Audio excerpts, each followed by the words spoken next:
Alright, here's my review of Best Seat in the House by Jerry Shirley. It's basically Humble Pie's history, and his history, of course, before Humble Pie. And it was a really good read. If you like Humble Pie, especially if you're a drummer, it was a pretty good book.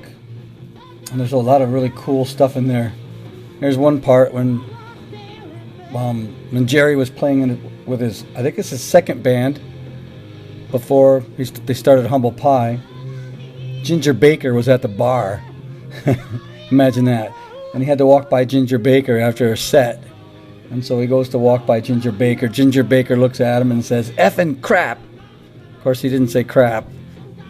Anyway, I don't know what the heck is wrong with Ginger Baker. He's like, and I don't know. I've listened to a lot of his stuff recently, and I just don't get why he was so famous. I don't know. He did that one solo with that black jazz guy. The black jazz guy eats him for breakfast. Anyway, enough of Ginger Baker. Now here's another little story in the book. Steve Marriott was in the Small Faces, which was a pretty huge band in England, and he took quite a liking to Jerry Shirley and their band, so he did everything he could to try to help them. He went like way out of his way, which was really cool. Anyway, this one British guitar player went up to Steve Marriott and he said, "You want to be a singer in a band I'm starting?" And Steve's like, "I don't think so." And so Steve, he knew another guy, Terry Reid. He's like, "Why don't you give Terry a call? Terry'd probably be a good fit for you."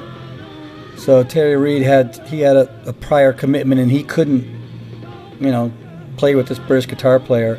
So Terry says, "I know a guy named Robert Plant. Why don't you give him a call? He's a good singer." And boom, that was Led Zeppelin. But can you imagine Steve Marriott singing "Whole Lot of Love"? I don't know if Steve Marriott would have been the right fit for Led Zeppelin, but on a few songs it would have been just awesome. So anyway,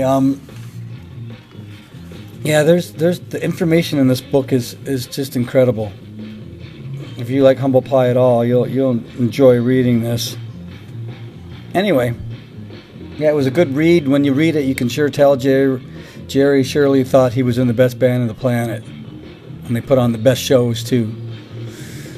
Of course, one thing about Humble Pie you can't deny: when they did take the stage, it was a take no prisoners type of approach, which a lot of bands just stand there and look at their shoes. Humble Pie wasn't that kind of band.